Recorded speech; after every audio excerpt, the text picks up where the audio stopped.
Aujourd'hui, on va parler de deux sujets qui sont les anomalies congénitales des valves mitrales et les anomalies tricuspides.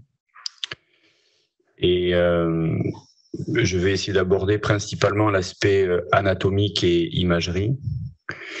Et je vous parlerai également un petit peu, surtout pour la mitrale et un peu pour la maladie d'Epstein, des stratégies chirurgicales, même si je ne vais pas trop développer. Vous savez que il y a des formations spécifiques d'anatomie qui permettent d'approfondir beaucoup l'anatomie si c'est quelque chose qui vous intéresse. C'est quelque chose qui est très important parce que ça permet de bien comprendre les images ensuite qu'on produit. Et bien sûr, je ne vais pas trop parler d'anesthésie, réanimation et chirurgie, puisqu'il y a un DU aussi qui existe là-dessus, qui s'appelle le DU de réanimation des cardiopathies congénitales et qui aborde en fait la triple thématique de l'approche médicale, l'approche chirurgicale et l'approche anesthésique et réanimatoire.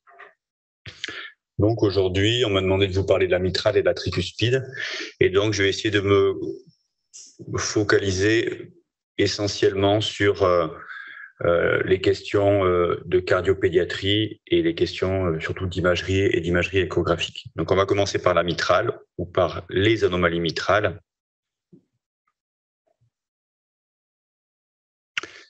D'abord un mot d'épidémiologie parce que c'est important pour se rendre compte un petit peu de à quelle fréquence vous allez rencontrer ces problématiques. La prévalence des malformations de la valve mitrale dans les cardiopathies congénitales, elle est rare, elle est faible puisqu'elle est évaluée à 0,5%. Et d'emblée, ce qu'il faut comprendre, c'est que dans la très grande majorité des cas, en fait, la malformation de la valve mitrale, elle s'inscrit dans le cadre d'une anomalie, souvent d'une anomalie de la filière gauche, avec des anomalies du cœur gauche, et en particulier l'intégration d'une anomalie globale de la voie d'éjection gauche qui s'appelle le syndrome de Shawn. Je vais y revenir après. On peut aussi avoir des malformations de la valve mitrale dans le cadre de malformations complexes, comme les ventricules droits à double issue, vous le verrez. Et donc, c'est un élément à vérifier, je dirais, parmi tous les autres que vous allez vérifier quand vous faites vos diagnostics échographiques. Il y a de manière prédominante des anomalies mitrales qui sont plutôt fuyantes. Il peut y avoir des anomalies qui sont purement sténosantes. Et souvent, on a un mix des deux, fuite et sténose. Et bien sûr, je vous ai parlé tout à l'heure d'anatomie, puisque si vous voulez diagnostiquer les malformations et si vous voulez ensuite les gérer sur le plan médical, puis avec une équipe médico-chirurgicale, vous devez connaître l'anatomie de la valve mitrale. Ça s'appelle le complexe valvulaire mitral. Pourquoi ? Parce que si vous êtes cardiologue de formation et que vous êtes déjà en formation ou diplômé, vous avez une approche de la valve mitrale qui est une approche assez réductrice dans le sens où les cardiologues qui font de la cardiologie adulte regardent essentiellement la taille de l'anneau et regardent le mouvement des feuillets mitraux, les prolapsus mitraux, les restrictions des feuillets mitraux. Quand on va s'intéresser à la cardiologie congénitale, que ce soit des nourrissons, des enfants ou des adultes, il faut voir beaucoup plus large, puisqu'en fait, il faut analyser, et vous allez le voir dans les diapos qui suivent, la problématique du complexe valvulaire mitral qui intègre l'anneau, bien sûr, les feuillets, bien sûr, mais qui intègre aussi beaucoup l'appareil sous-valvulaire mitral, c'est-à-dire les cordages et les piliers, puisque vous verrez dans les diapositives qui suivent qu'il y a énormément de malformations qui sont liées à des anomalies de l'appareil sous-valvulaire mitral.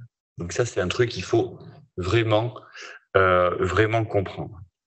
Donc, vous connaissez aussi, en fait, les profils, ces coupes anatomiques qui représentent en fait des rapports entre la valve mitrale qui est à gauche et l'aorte ou l'artère pulmonaire.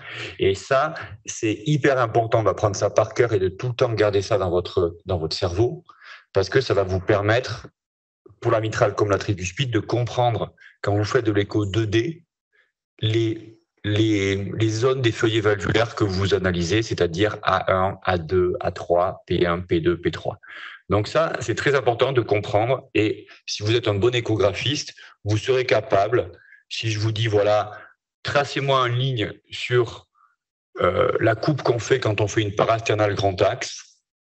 Ben, vous allez me dire, ah ben ouais, une parasternale grand axe, ben en fait on coupe ici, donc on va plutôt voir A2 et P2. Si je vous dis qu'est-ce que fait une coupe apicale 4 cavités, vous allez me dire c'est comme ça. Ainsi de suite pour toutes les coupes échographiques transthoraciques et transœsophagiennes. Donc une fois que vous avez compris ça, c'est ce que vous apprenez si vous êtes cardiologue adulte, que vous apprenez si vous êtes pédiatre et cardiopédiatre.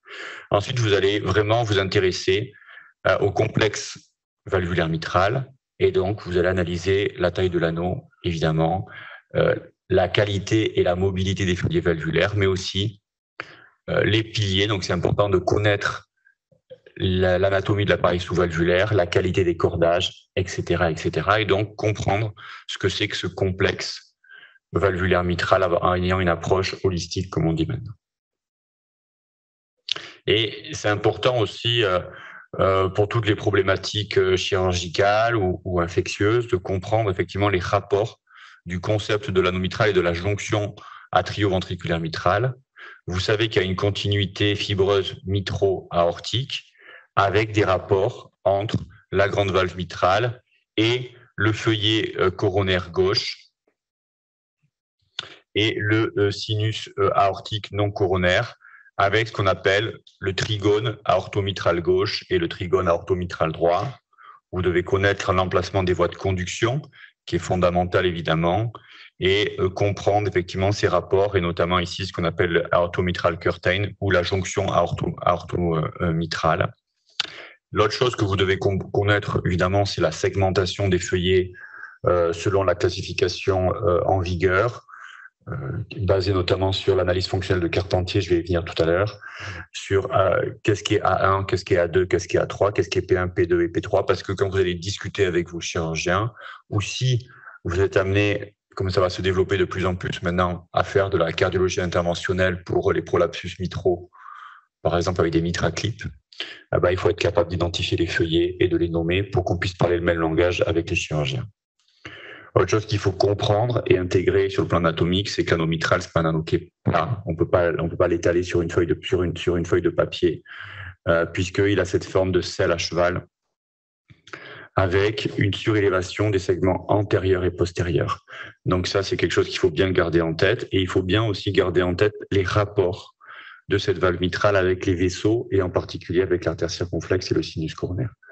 Donc tout ça, c'est le b.a.-ba anatomique de la cardiologie et de la cardiopédiatrie qu'on vous demande de connaître, tout simplement parce que c'est utile pour comprendre les mécanismes physiologiques d'éjection de la voie gauche et pour comprendre les images que vous allez faire et pour comprendre quelles sont les problématiques anatomiques qui se posent, notamment ensuite sur le plan chirurgical.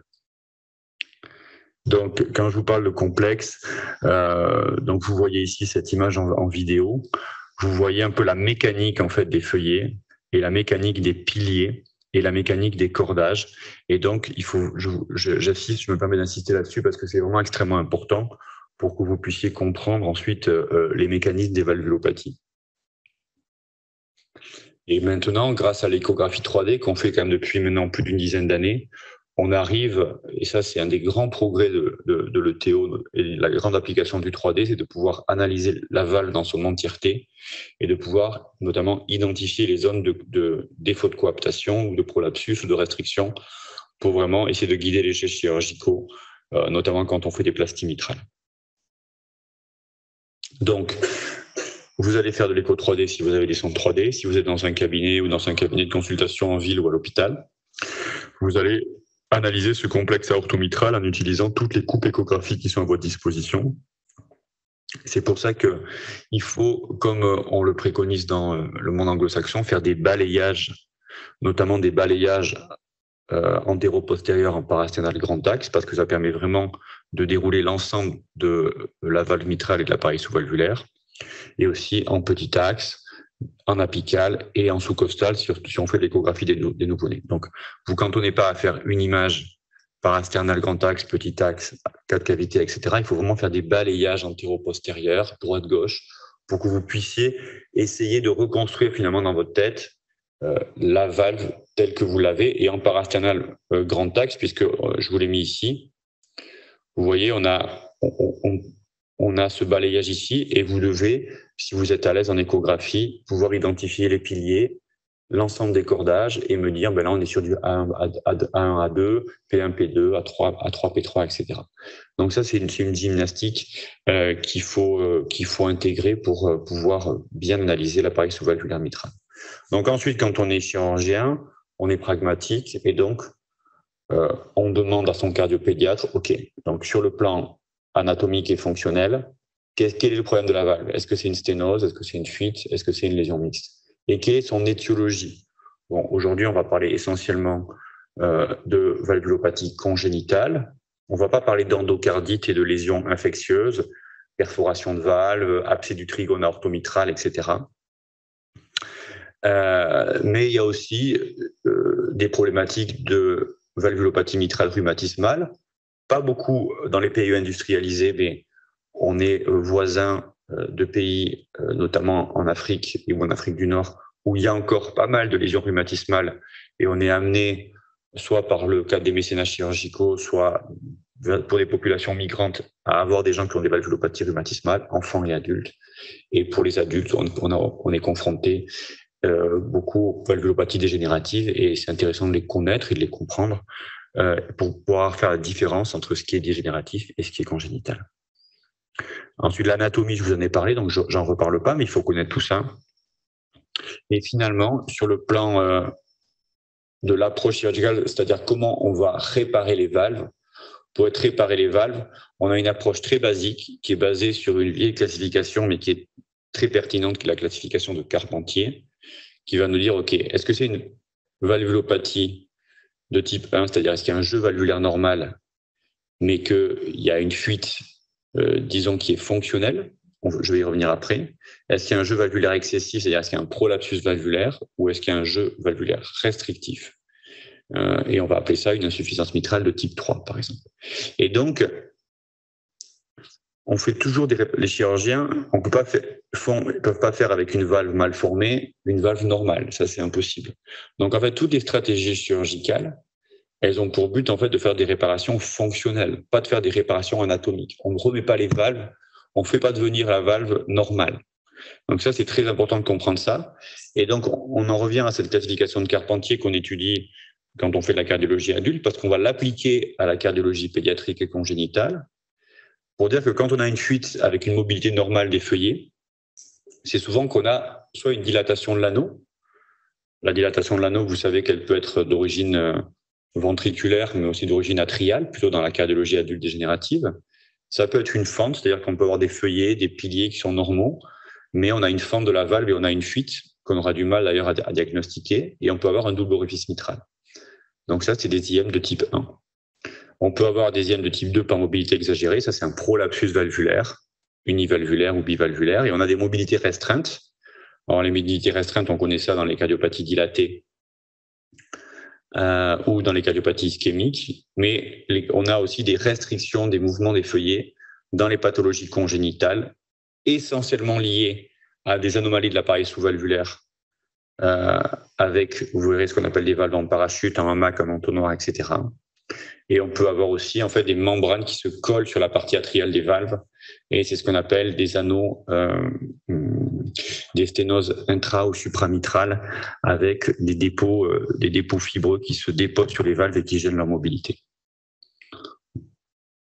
Donc juste un mot de chirurgie, mais je ne suis pas chirurgien donc je ne vais pas trop insister là-dessus. Mais quand on a une dilatation de l'anneau, on peut traiter le problème facilement en faisant des annuloplasties. Vous savez ou vous ne savez pas que les annuloplasties chez les adultes se font avec des anneaux rigides circulaires, contrairement aux annuloplasties tricuspides qui se font avec des anneaux non circulaires, non fermés, pour éviter les BAV. Mais chez les adultes, chez les enfants, évidemment, on ne peut pas mettre d'anneaux rigides puisqu'ils ne vont pas grandir. Et donc, on est amené à faire des annuloplasties partielles ou discontinues ou des plastiques commissurales, comme vous voyez ici, le but étant évidemment de réduire le diamètre de l'anneau. Ensuite, je vais vous faire un peu un catalogue des valvulopathies fuyantes mitrales de type 1. Donc, on peut avoir un appareil sous-valvulaire et des feuillets de qualité normale, mais on peut avoir des fentes de la valve mitrale. Les fentes de la valve mitrale se font essentiellement au niveau de la fente de la valve antérieure, et c'est défini comme une division du feuillet antérieur avec chaque partie du feuillet qui est insérée sur un pilier différent. D'accord, donc ça c'est la définition d'une fente mitrale isolée. Il ne faut pas confondre les fentes isolées de la valve antérieure, isolées ou associées à une malformation complexe, je vais y revenir après, des CAV. Vous savez que le CAV, c'est une anomalie embryologie de développement de la valve, avec une valve qui n'est pas bicommissurale avec un feuillet antérieur et postérieur, mais on a une valve gauche qui n'est pas une mitrale, mais une valve auriculo-ventriculaire gauche de type CAV, avec une partie supérieure qu'on appelle le superior bridging leaflet, une partie inférieure qu'on appelle l'inferior bridging leaflet, et un feuillet mural.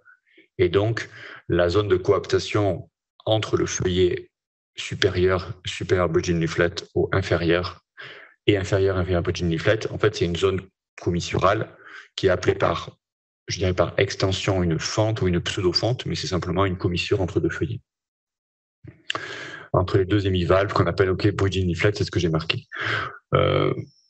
Pour Van Prague, qui est un anatomiste de la côte est américaine très connu, école Van Prague, il y a deux types de fentes isolées.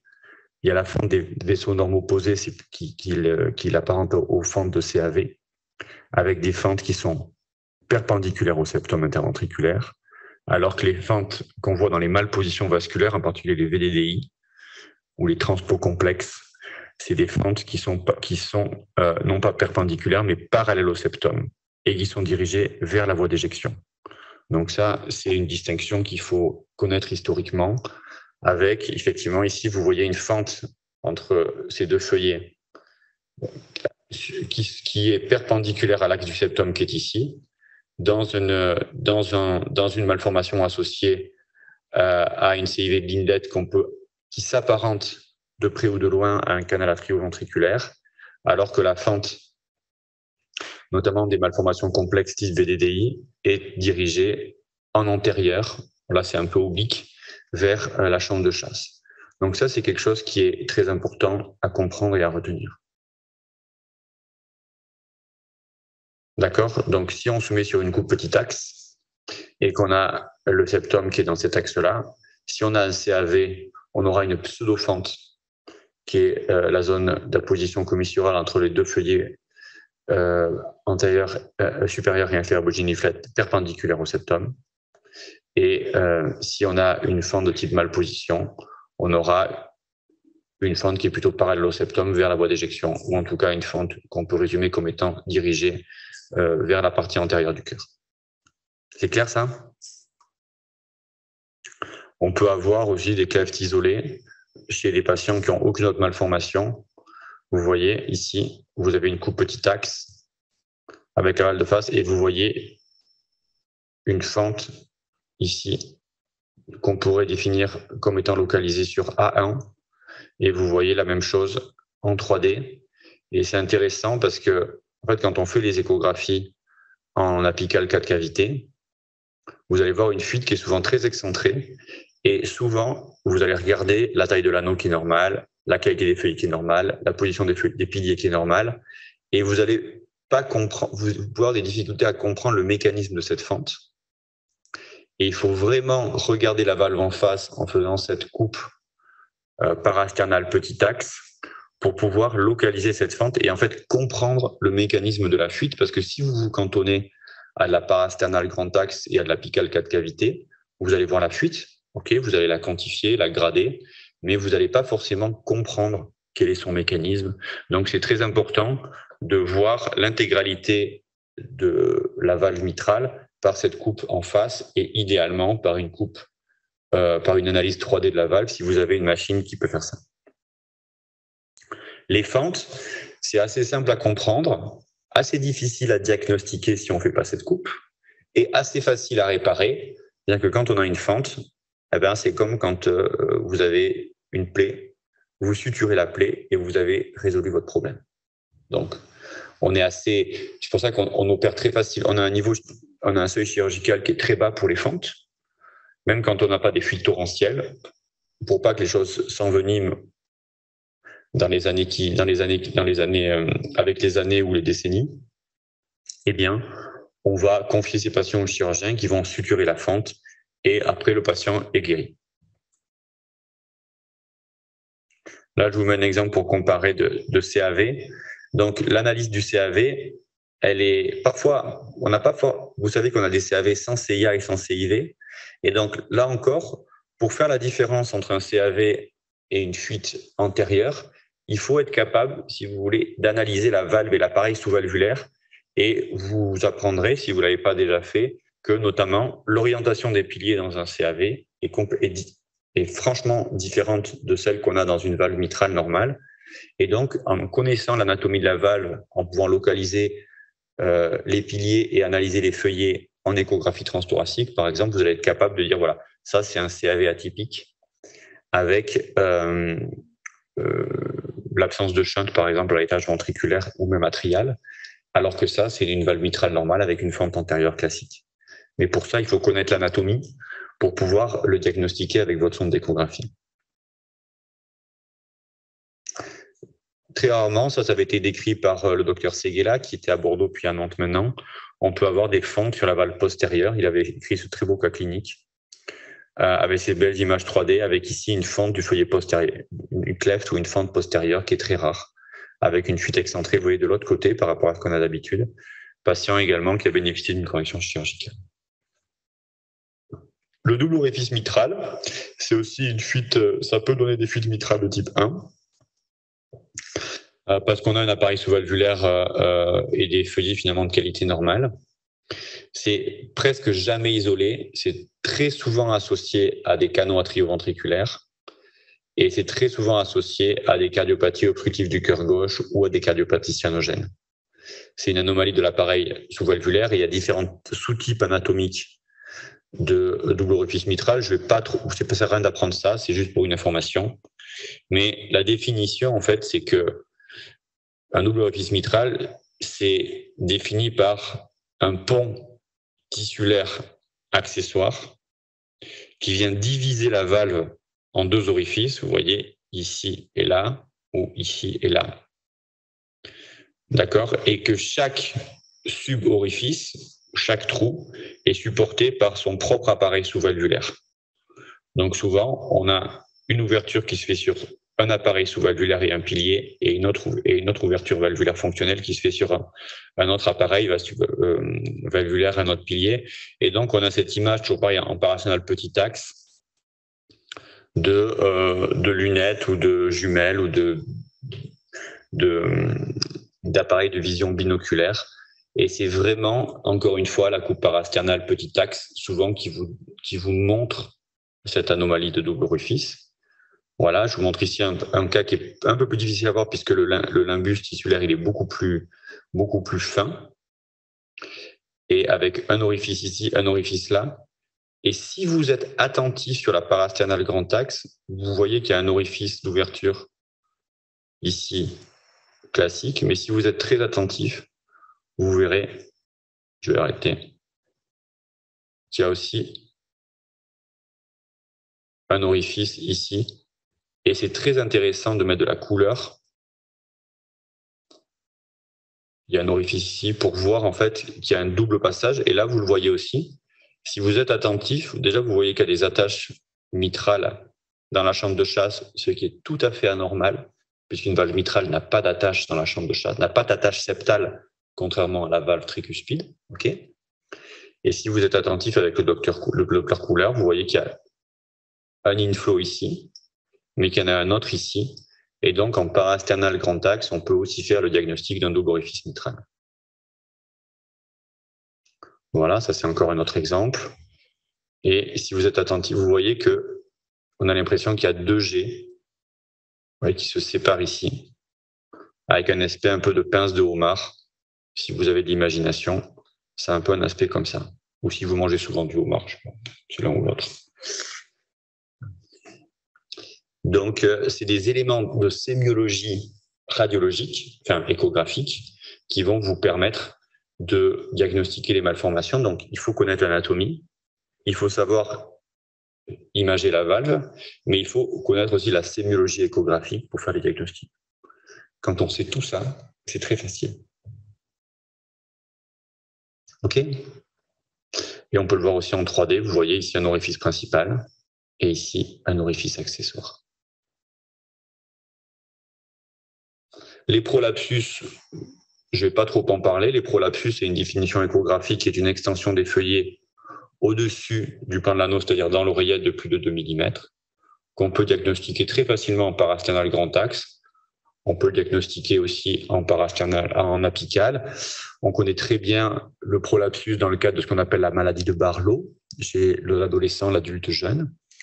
Il faut toujours penser, quand on a des prolapsus, notamment si on a des feuillets assez fins, ce qui n'est pas le cas du Barlow, à des pathologies du tissu fibroélastique, comme les Ehlers-Danlos, le Marfan, voire l'ostéogenèse imparfaite. Et on a des prolapsus valvulaires avec là aussi des niveaux de chirurgie des seuils de chirurgie qui sont plutôt bas, parce que on peut avoir des très bons résultats en faisant soit des annuloplasties, soit des gestes sur les cordages, notamment des transpositions de cordage, comme vous voyez ici. On peut faire des résections quadrangulaires de petites valves et réimplanter les cordages sur le feuillet antérieur si on a un prolapsus antérieur. On peut raccourcir les cordages, c'est des techniques de chirurgie plus complexes ici, en faisant donc des techniques de raccourcissement de cordage dans le pilier, en fendant le pilier au préalable. Et on peut faire éventuellement, ça se fait moins, mais je vous montre ici, je vous montre des exemples de chirurgie, des raccourcissements de piliers, voire des enfouissements de piliers, même si c'est des techniques qui sont pas faites dans tous les centres. Et de temps en temps, notamment quand on a des ruptures de cordage, comme on fait dans les cardiopathies adultes dégénératives, on peut mettre en place des néocordages. Ça, c'est beaucoup fait par les chirurgiens adultes, un peu moins fait par les chirurgiens pédiatriques, même si ça marche bien. Et donc mettre des cordages artificiels pour retendre les feuillets prolabants et corriger les prolapsus. En tout cas, on a des bons résultats chirurgicaux. Dernière problématique de la classification de Carpentier, c'est quand on a une restriction des mouvements des feuillets valvulaires, qui peut donner des sténoses. On imagine bien que si la valve s'ouvre mal, on va avoir des sténoses, mais parfois elle se ferme mal également et on peut avoir des fuites, même des fuites massives dans les restrictions de la mobilité des feuillets. Et ça m'amène en fait sur la dernière partie du topo sur la mitrale, qui est l'analyse en fait des sténoses valvulaires mitrales, où on va là aussi reprendre ce concept de complexe valvulaire mitral. Et quand on fait des analyses de sténose mitrale, on peut avoir des sténoses valvulaires, par exemple sur des pathologies rhumatismales, mais on aura beaucoup de sténoses qui sont liées à des anomalies de l'appareil sous-valvulaire. C'est ce sur quoi je vais insister un petit peu. Mais on a aussi des sténoses qui sont dites supravalvulaires. Et les sténoses supravalvulaires, c'est quoi? C'est que l'obstacle se situe en amont de l'appareil valvulaire, c'est-à-dire soit dans l'oreillette gauche, qu'on appelle le cœur triatrial, je vais vous en parler tout à l'heure, soit des sténoses supra- ou intramitrales, c'est-à-dire les membranes supramitrales, qui sont soit légèrement à distance de la valve, soit vraiment collées sur la surface atriale de la valve mitrale, comme je vous l'ai dit tout à l'heure. Ok, donc là aussi, c'est une nomenclature qui a été définie par la Société de chirurgie congénitale, avec donc des sténoses supra, des sténoses valvulaires et des sténoses sous-valvulaires. Ok, donc on commence par les sténoses supravalvulaires. Les sténoses supravalvulaires étant définies par un obstacle ou une membrane qui est située au-dessus de la valve, c'est-à-dire en amont de la valve. Donc les sténoses et pour les différencier, c'est-à-dire pour différencier un cœur triatrial ou un corps triatrium d'une sténose supramitrale ou intramitrale, vous voyez ici les membranes, on va définir la position de l'obstacle par rapport à l'auricule gauche. Vous voyez que si l'obstacle il est en amont de l'auricule gauche et que l'auricule gauche est dans la cavité, disons, valvulaire, on a un cœur triatrial, sinon un cœur triatrial ou un corps triatrium en anglais. Si on a une membrane qui est je dirais, distale, c'est-à-dire entre l'auricule gauche et l'appareil valvulaire mitral, on a soit un ring ou un anneau supramitral, soit un anneau intramitral. Ça, c'est très important à comprendre. Le corps triatrium ou cœur triatrial, c'est un défaut embryologique d'intégration du pôle veineux postérieur dans l'oreillette gauche. Et donc, c'est une membrane qui se situe en amont de l'auricule gauche. D'accord ? Donc là, par exemple, en apical 4 cavités, vous allez voir des veines pulmonaires, notamment ici une veine pulmonaire supérieure droite qui est très dilatée, la membrane et l'auricule gauche qui est dans la cavité de la valve mitrale. Donc ça, c'est très important à comprendre pour faire le diagnostic. Donc ça correspond schématiquement à ça, et ça correspond échographiquement en 2D et en 3D à ce type d'image. D'accord ? Donc en dynamique, voilà ce que ça peut donner. Vous voyez la valve mitrale, vous voyez la membrane ici, et vous voyez ici la membrane en scanner, c'est le même patient, avec l'auricule qui est dans la cavité atriale du côté de la valve mitrale. D'accord ? Très important à comprendre. Cette sténose supramitrale, en fait, elle peut être uniperforée, parfois multiperforée, et de gravité variable. C'est-à-dire qu'il y a des cœurs triatriaux qui sont pas, avec des orifices de sortie qui sont pas extrêmement larges, qu'on va diagnostiquer à l'âge de 60 ans, par exemple. Alors qu'on a des cœurs triatriaux très serrés qui se comportent comme une sténose mitrale très serrée, avec des patients qui sont en insuffisance, enfin, qui ont une hypertension pulmonaire post-capillaire sur cet obstacle qu'on va diagnostiquer à quelques semaines ou à quelques mois de vie.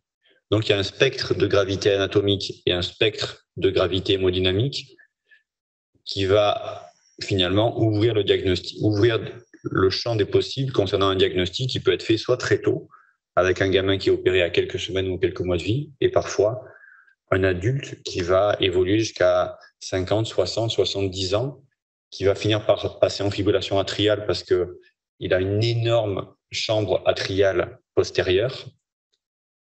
Et parfois, le rapport bénéfice-risque d'une chirurgie très tardive chez un patient FA chronique, a fortiori qu'il n'y a pas d'HTAP post-capillaire, il peut se discuter. Il y a des patients qu'on a récusés sur la chirurgie parce qu'on a estimé que le rapport bénéfice-risque était incertain, surtout s'ils ont beaucoup de comorbidités.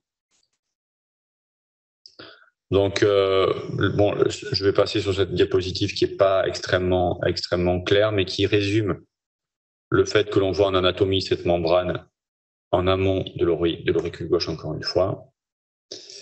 Et ensuite, on bascule de l'autre côté, c'est-à-dire les sténoses supramitrales ou intramitrales.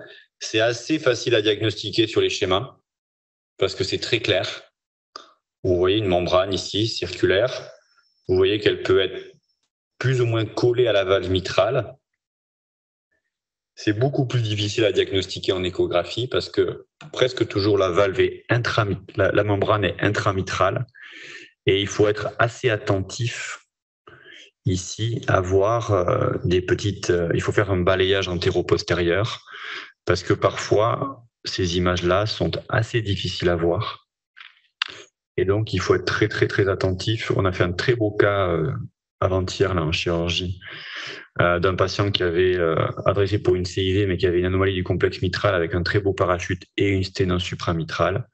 Quand on a enlevé la sténose supramitrale, il y avait une sténose très serrée de la valve mitrale et finalement, on n'a pas touché au parachute. Simplement en enlevant la membrane, on a pu lever, je dirais, la moitié ou les 2/3 de la sténose. Donc, il faut être très, très attentif à cette sémiologie échographique. En 3D, ça peut être très beau, mais parfois c'est plus difficile. On voit ici une membrane, ici, vous voyez la valve mitrale, avec une membrane qu'on peut considérer comme hémicirculaire. Elle n'est pas toujours circulaire. Bon, là, c'est une écho 3D où on voit la membrane ici, alors qu'on la voyait moins bien en 2D, mais c'est une image assez ancienne. Et vous voyez ici la valve mitrale en 3D. Vous voyez ici cette membrane hémicirculaire, que je vous montre avec mon petit doigt, là, mon petit pointeur. Et c'est encore une image chirurgicale ici avec cette membrane-là. Donc là, c'est un cas qu'on a fait l'année dernière Vous voyez ici, on prend l'accès classique chirurgical de l'oreillette gauche. La valve, en fait, c'est ce qu'on voit dans la profondeur ici qui est un peu rosé. Et ce qu'on voit ici, en fait, c'est une membrane supravalvulaire. Voilà, donc ça, c'est la valve qui est un peu rosée, vous voyez, et ça, c'est une membrane. Et donc, ce qu'on va faire, c'est qu'on va découper la membrane très prudemment pour ne pas perforer la valve. Et quand on va enlever la membrane, vous voyez qu'on va revoir les commissures et on va regagner la mobilité. Et vous voyez avant, après, et ça, c'est tout ce qu'on a enlevé, tout ce que le chirurgien a enlevé. On avait une sténose très serrée, après qui se lève, et on retrouve un jeu valvulaire qui est beaucoup plus efficace, beaucoup plus mobile. Donc, on a vu les cœurs triatrio, on a vu les membranes supra-intramitrales. Ensuite, je ne vais pas détailler les anomalies valvulaires qui sont souvent acquises, c'est-à-dire rhumatismales ou dégénératives, mais on va basculer directement dans le ventricule et dans l'appareil sous-valvulaire avec ce qu'on appelle les valves mitrales en parachute. Valve mitrale en parachute, c'est lié sur le plan embryologique, et ça, c'est intéressant de comprendre ici le développement de l'appareil valvulaire et sous-valvulaire à 7 semaines et demie, 8, 12 et 14 semaines de développement embryonnaire, pour voir que, évidemment, vous voyez ici cette arcade, elle commence à se scinder pour avoir 2 piliers antéro-latéral, postéro-médian, avec des cordages et des feuillets de bonne qualité.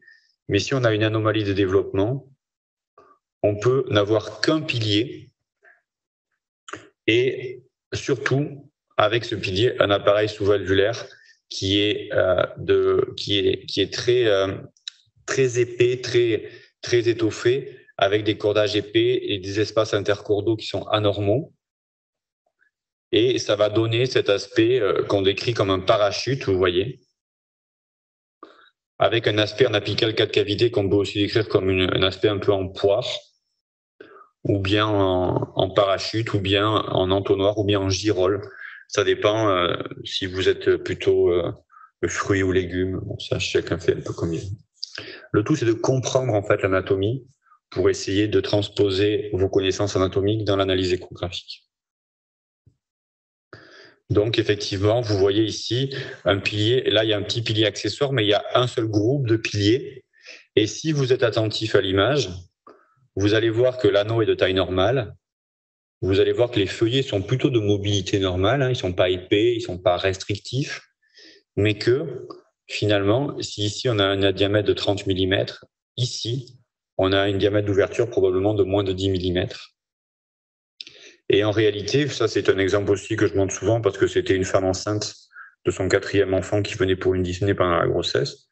Vous voyez que l'anneau est normal, vous voyez que le jeu valvulaire est plus ou moins normal, mais que si vous regardez la Doppler couleur, la sténose, en fait, c'est ici qu'elle se fait, dans le ventricule. Voilà, ici, et non pas du tout sur le plan de l'anneau, avec ici un gradient qui était, je crois, de 20 mm de mercure au repos. Donc une sténose mitrale très serrée pendant la grossesse d'une patiente adulte. Et vous voyez l'oreillette gauche qui est hyper dilatée. Et ces patients-là, ils sont à haut risque de faire des complications rythmiques de type fibrillation auriculaire. Parfois, on a ce qu'on appelle des parachutes-like, c'est-à-dire qu'il y a un groupe de piliers principal et qu'il y a une hypoplasie du pilier contralatéral. Donc c'est ce qu'on appelle parachute-like, c'est cet exemple-là. On a une ouverture en crosse de hockey, qui est un élément sémiologique échographique qui est assez pathognomonique normalement des valvulopathies mitrales rhumatismales, ce mouvement-là. Donc, avant de diagnostiquer une pathologie rhumatismale chez un adolescent ou un adulte jeune, regardez quand même l'appareil sous-valvulaire. Et puis, il y a des éléments anamnestiques sur la provenance des patients, etc. Il y a aussi la présence ou l'absence de calcification. Souvent, il y a des calcifications, des remaniements fibreux très importants dans les pathologies rhumatismales que vous n'aurez pas dans les parachutes-like. Et donc, vous voyez cet aspect, et vous voyez ici qu'il y a un groupe de piliers principaux, alors qu'ici, on a un pilier accessoire et on va avoir une sténose mitrale par ce phénomène de parachute-like. La chirurgie des parachutes, c'est techniquement très difficile. On peut faire des amincissements, on peut fendre des piliers, Et ce qu'on essaie de faire souvent, c'est des amincissements de cordage parce que les cordages sont sont très épais et il n'y a pas d'espace intercordaux. Donc parfois, il faut faire aussi des plasties valvulaires et souvent faire des annuloplasties associées, en tout cas chez les grands. D'accord. Donc on va essayer, vous voyez, c'est le cordage très épais, très redondant, de faire des amincissements et de fendre les piliers, voire de faire des plasties valvulaires. On a un autre type de sténose mitrale qui peut aussi être associé à des fuites parfois massives, c'est des arcades qui sont définies par vraiment un arrêt de développement embryologique, puisque vous avez vu qu'il y a une arcade embryologique au début du développement des appareils de l'appareil valvulaire mitral, et quand on a cette arcade musculaire avec finalement l'absence de séparation des piliers, on a souvent des cordages qui sont très très courts sur cette arcade musculaire, avec des espaces intercordaux qui sont assez restreints, des cordages très courts, et on a cet aspect en fait de valve mitrale en arcade. Je vous montre ici un exemple en échographie. Vous voyez ici qu'il y a, si vous voyez bien, en fait, il y a une sorte d'arcade musculaire ici, avec un mouvement très restrictif. Souvent, on a des piliers, si vous voulez, qui sont... on a des groupes de piliers qui peuvent être plutôt ici latéraux, parfois postérieurs, avec l'impression qu'on a vraiment un syndrome pilier-commissure avec des valves qui sont attachées à leur appareil sous-valvulaire, avec des cordages qui sont vraiment extrêmement rétrécis. Il n'y a pas de mouvement normaux de la valve. La valve est complètement bloquée sur son appareil sous-valvulaire, ce qui peut occasionner des sténoses serrées, mais parfois un blocage aussi de la fermeture de la valve et des fuites torrentielles. Et quand on a des IM congénitales précoces dans les premiers mois de la vie qui sont extrêmement sévères, on a souvent ces pathologies où finalement on a une fuite laminaire quasiment sur la valve mitrale avec des patients qui sont en très grande insuffisance cardiaque, même très petits. Ça, c'est une image chirurgicale. C'est assez difficile à comprendre en chirurgie, mais on a l'impression d'avoir un pont musculaire au milieu du ventricule gauche, avec des cordages qui sont extrêmement courts. Et la chirurgie de ces anomalies mitrales est extrêmement difficile. Ça, c'est un autre cas, vous voyez, avec vraiment des cordages, une arcade de piliers qui vient s'insérer quasiment directement sur la valve, avec ici une arcade musculaire postérieure et avec quasiment une continuité musculaire sur l'appareil sous-valvulaire entre ce pilier et ce pilier. Vous voyez, l'épaississement qu'on voit, en fait, c'est les piliers qui viennent s'insérer sur la valve. Et ce patient, il avait une lésion mixte avec une fuite et une sténose très serrée. La chirurgie est assez difficile. Ici, on a essayé de fendre les piliers. Et en fait, ce qu'on a fait, si vous voyez ici l'image, c'est qu'on a fait un patch d'élongation de la grande valve mitrale pour essayer de donner du jeu valvulaire et pour essayer d'obtenir de la coaptation. Donc ça, c'est sur un enfant qui devait avoir moins de 5 ans. La chirurgie d'arcade est toujours assez difficile. Le hamac, valve en hamac, c'est une autre anomalie encore plus évoluée de la valve où il y a une fusion complète des espaces intercordaux avec cette image de hamac, c'est-à-dire qu'on pourrait s'allonger en fait dans cette valve entre l'anneau, la valve et l'appareil sous-valvulaire parce qu'en fait, il y a une fusion complète des espaces et donc on peut s'allonger sans tomber puisqu'il n'y a pas d'espace, si vous voulez. Il n'y a pas d'ouverture entre les cordages qui sont complètement fusionnés et muscularisés. Donc ça, c'est une forme mixte aussi, avec cet aspect en échographie d'une valve. On a l'impression, en fait, dans pas mal de plans, qu'elle ne s'ouvre pas parce que on a une fusion complète de l'appareil sous-valvulaire et valvulaire. On a parfois aussi cette image de double ouverture. Et pour ces valves, bon, comme je vous ai montré dans l'exemple précédent, on essaie de fendre les piliers et on essaie de donner du mouvement au feuillet en faisant des plasties d'extension valvulaire. Forme extrême, photo anatomique de Lucie Louyel qui travaille à Paris, d'une valve en entonnoir où vous voyez la valve est complètement bouchée avec une fusion complète de l'appareil valvulaire et sous-valvulaire, à l'exception d'un micro-orifice ici, qu'on définit comme un entonnoir. Voilà une image d'échographie 3D et d'échographie 2D de ce type de valve. Donc pareil, assez difficile à opérer, très difficile à opérer. On fait des ouvertures commissurales, on essaie de faire parfois des plastiques d'élongation et parfois donc de fendre le pilier, avec toujours ces techniques d'extension tissulaire. Ça, c'est une technique qu'on fait beaucoup chez nous, d'extension de la valve antérieure, avec la mise en place de patchs. Parfois, quand on est complètement bloqué sur la stratégie chirurgicale, parce qu'il y a finalement le chirurgien n'a pas de matériel pour allonger la valve, travailler sur les cordages, travailler sur les piliers. Et quand il y a des fuites massives, on peut faire la bonne vieille technique du docteur Alfieri, qui consiste à suturer la valve en regard de A2 et P2 pour essayer de limiter le jeu de restriction et de prolapsus, ou de restriction plutôt dans les pathologies que je vous ai précitées. Et c'est exactement la technique qu'on fait maintenant avec ce qu'on appelle le MitraClip, qui est basé sur une technique chirurgicale ancienne. Et parfois, on a d'autres moyens que de remplacer la valve, ce qui est toujours une problématique chez les enfants, eu égard au risque lié aux anticoagulants et bien évidemment à la croissance de la valve, à la croissance de l'enfant et la non-croissance de la valve, qui va aboutir à des réinterventions itératives. Un mot sur les hypoplasies annulaires qui sont associées aux pathologies obstructives du cœur gauche.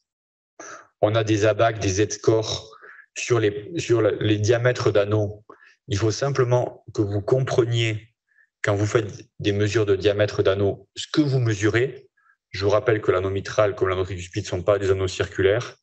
Et il faut bien que vous compreniez ce que vous mesurez, sachant que la mesure que vous allez faire en parasternal grand axe ici est différente de la mesure que vous allez faire en apical 4 cavités ici, et bien sûr différente d'une coupe bicommissurale qui est le plus grand diamètre que vous allez faire par exemple en ETO à 45 degrés. Donc il faut bien que vous compreniez ça pour vous dire ben non, je comprends pas parce que l'anneau il fait 10 d'un côté et 16 de l'autre. C'est normal.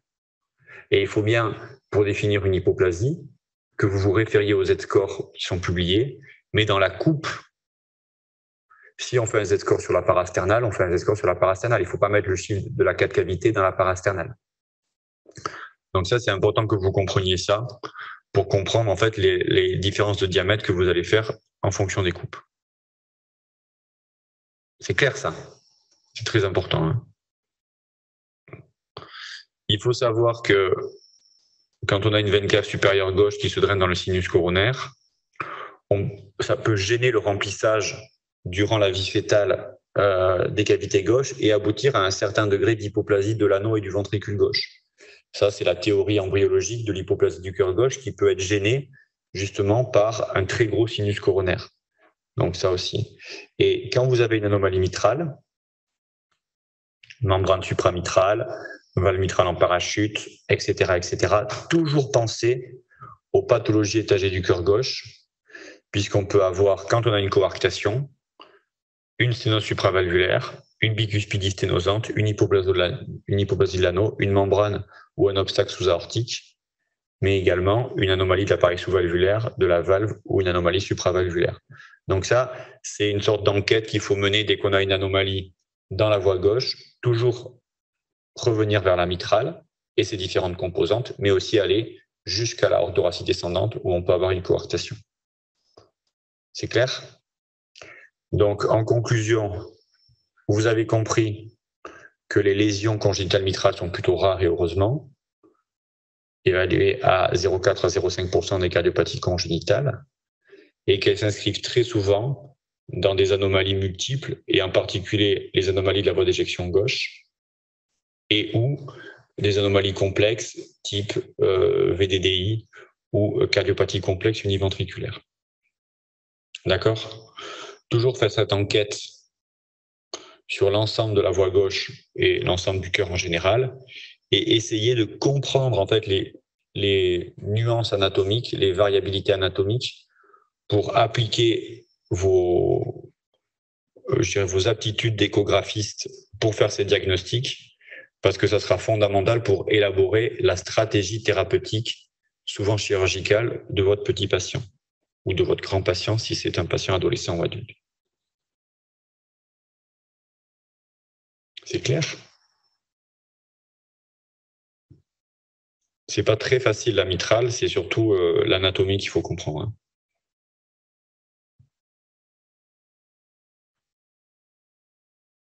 Donc on va s'arrêter là pour ce sujet.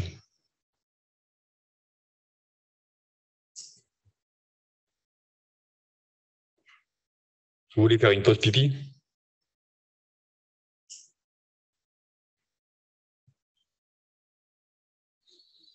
Est-ce que vous avez des questions? Je vois qu'il y a des questions dans le chat. Donc, je vais essayer d'y répondre.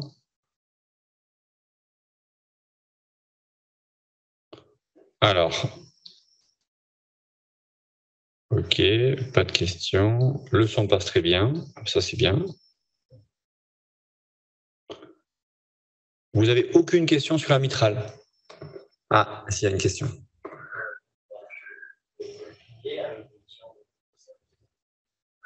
Alors, je répète la question pour tout le monde. Hein. Donc, la question, c'est de savoir si dans les valves mitrales en parachute, il y a une position du pilier qui est postérieure. En fait, pas forcément.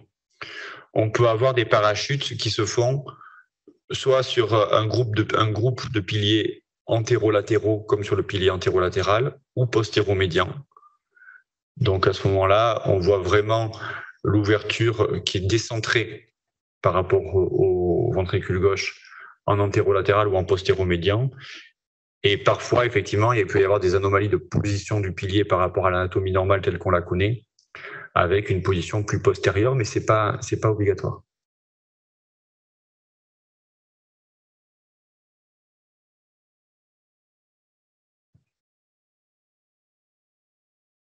Vas-y.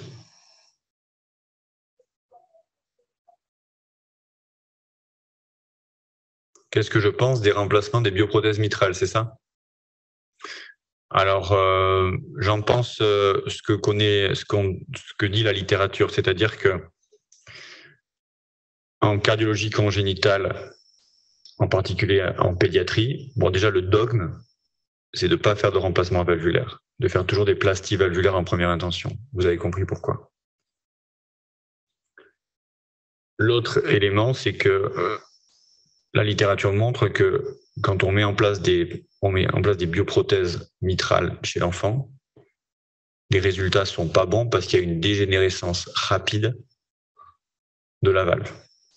Donc, quand on est contraint de mettre une valve artificielle chez un enfant, on met chez nous, en France, et je parle dans la plupart des centres, presque exclusivement des prothèses mécaniques à double ailette, parce que c'est des valves qui fonctionnent bien pendant longtemps, et s'il n'y a pas de problème de prise d'anticoagulants, c'est des valves qui peuvent durer des années, voire des décennies. On est exposé au problème du mismatch. Le mismatch patient-prothèse, c'est quand la valve est trop petite pour la surface corporelle de l'enfant, c'est-à-dire pour le débit qui doit passer à travers. Il y a des algorithmes en fait qui calculent ça et qui définissent la taille idéale le calibre idéal des valves qu'on doit implanter aux patients et aux enfants en particulier. En pratique, quand on a des contraintes anatomiques, puisque le chirurgien lui va calibrer l'orifice, il peut pas mettre une valve qui est trop grande. Le risque de mettre une valve, de forcer de mettre une valve trop grande, c'est de comprimer l'artère circonflexe, d'avoir un infarctus et que le patient décède. Donc, le chirurgien met toujours la plus grande valve qu'il peut. Mais ce que je pense des valves biologiques, c'est ce que pense tout le monde, c'est-à-dire que c'est une très mauvaise option parce que le patient va revenir très rapidement pour une reprise chirurgicale, souvent quelques années après. Donc, on ne fait jamais ça.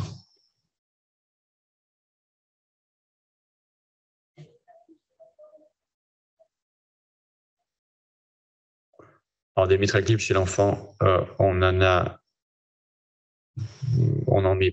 met pas. C'est toujours pareil, c'est toujours la cardiologie interventionnelle chez l'enfant, c'est toujours une...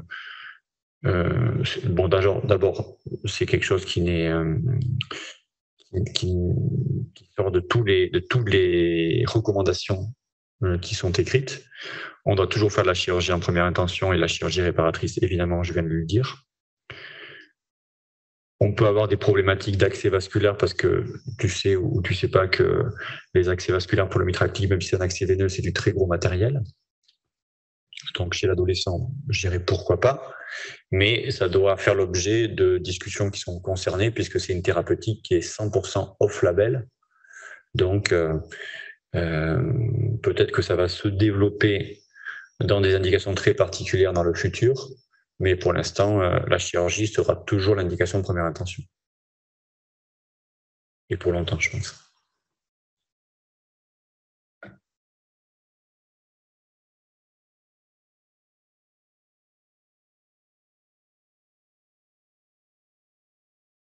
Il n'y a aucune question dans le chat?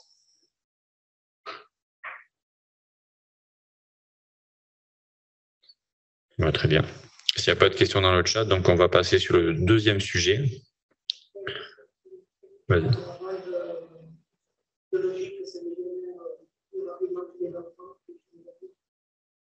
Alors, une des raisons probables, je ne suis pas spécialiste de la question, mais c'est que les enfants en croissance, ils ont une mobilisation du pool calcique qui est important. Et ce que l'on voit, nous, pour les quelques cas que j'ai vus dans ma carrière, c'est des valves qui avaient été implantées chez des patients, notamment dans le cadre du mécénat, parce qu'ils ont estimé qu'ils ne voulaient pas prendre d'anticoagulants. Parfois, 3 ou 4 ans plus tard, les patients sont revenus avec une valve complètement dégénérative, complètement sténosante, complètement calcifiée. Bien que les valves soient traitées anti-calcaire, etc., c'est une très mauvaise option. Ce que j'ai pas dit, mais que je peux vous dire, c'est que il est possible, par contre, de mettre des valves, ce que l'on a fait déjà, c'est quand on a des valves, des patients qui ont des CAV, par exemple, avec des plastiques qui sont des échecs parce que les valves sont très complexes à réparer, qu'on a des insuffisances mitrales résiduelles qui entraînent un état d'insuffisance cardiaque gravissime, on peut mettre en rescue des valves biologiques percutanées sur la valve mitrale. Ça a été décrit, notamment, nous on l'a déjà décrit, comme d'autres d'ailleurs, de mettre des valves type mélodie, de faire des mélodies mitrales. D'accord ? Il est possible que pour traiter, enfin il est certain que pour traiter des bioprothèses mitrales dégénératives, on puisse mettre des valves percutanées, notamment si on fait des abords hybrides, soit par voie transatriale sur une approche hybride chirurgicale, soit éventuellement par une approche transeptale. Bon, encore faut-il que ce soit quand même des grands patients. Ça se développe énormément dans la cardiologie adulte. Les valvulations percutanées. Pour la valve mitrale, il y a des produits qui se développent. Pour la valve tricuspide, il y a des produits qui se développent. Bon, je pense qu'il faut vous donner des informations qui sont des informations de la cardiologie d'aujourd'hui, de la cardiopédiatrie d'aujourd'hui. Aujourd'hui, il y a un dogme qui est de faire des plasties mitrales avec des chirurgiens expérimentés et uniquement en cas de force majeure de mettre des prothèses mécaniques. D'accord ? On fait ça depuis 40 ans. Je pense qu'on va faire ça un certain nombre d'années. Est-ce que le percutané va se développer? Sûrement. Ça se développe dans la cardiologie adulte. Peut-être que dans la cardiologie congénitale adulte, on sera amené à le faire. Mais pour le reste, ça reste des histoires un peu de chasse ou de procédures de rescue. Donc, il faut rester sur des choses, avoir les idées claires. Les idées claires, c'est des plasties chirurgicales. D'accord? Et quand on n'a pas le choix, des valves mécaniques. Le reste, vous pouvez l'oublier. Si vous repassez le début dans 10 ans, peut-être que ça aura changé. D'accord? Les valves mécaniques, il y a une question dans le chat qui sont les valves mécaniques les plus petites. Je crois que il faudrait demander au chirurgien, mais que les plus petites valves que l'on met, c'est des 21. 21 mm, c'est-à-dire que le diamètre interne est plus petit que ça. Est-ce que le corps atrial est une malformation mitrale? La réponse est non. Ça fait partie, on l'intègre dans le complexe valvulaire mitral pour essayer d'avoir une nosologie qui soit clairement compréhensible, mais en fait, c'est pas du tout une anomalie mitrale, c'est une anomalie de développement embryologique du pôle postérieur du cœur gauche.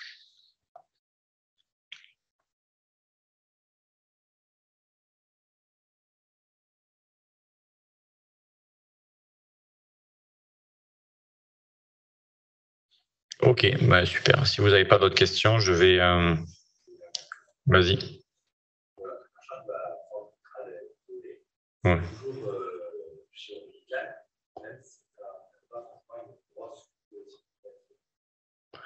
Alors, ça, c'est si tu as bien écouté ce que j'ai dit, je t'ai dit qu'on avait un seuil chirurgical qui était bas. C'est-à-dire que si on a une fuite triviale ou une fuite minime, bon, à la limite, il n'y a pas d'indication chirurgicale, surtout sur un petit enfant. Quand on a une fuite qui est une fuite au moins modérée, c'est-à-dire modérée à sévère, ce que j'ai dit, c'est qu'on n'avait pas forcément besoin d'attendre que le patient soit très symptomatique ou qu'il ait un cœur hyper dilaté pour intervenir. On ne va pas intervenir au dernier moment, sachant que on va avoir un résultat chirurgical qui est extrêmement bon. Donc évidemment, si tu as une fuite minime, des fois on a des fentes minimes avec une mécanique valvulaire qui fonctionne, bon, ben, évidemment, il faut suivre l'enfant et pas l'opérer en première intention s'il a une fuite de grade 1. Mais s'il a une fuite de grade de fort à 3, par exemple, avec une oreillette gauche qui commence un petit peu à se dilater, ça sert à rien d'attendre le cut-off chirurgical d'un VG très dilaté pour intervenir. C'est d'ailleurs pour un prolapsus valvulaire mitral chez un adulte, on a aussi baissé les seuils chirurgicaux parce que ce qu'on veut, c'est de faire des plasties avec d'excellents résultats sans forcément payer le prix d'un remodelage cardiaque qui va pouvoir après induire des arythmies atriales ou des choses comme ça. Mais si tu as une fuite minime, non, on n'opère pas les fuites minimes.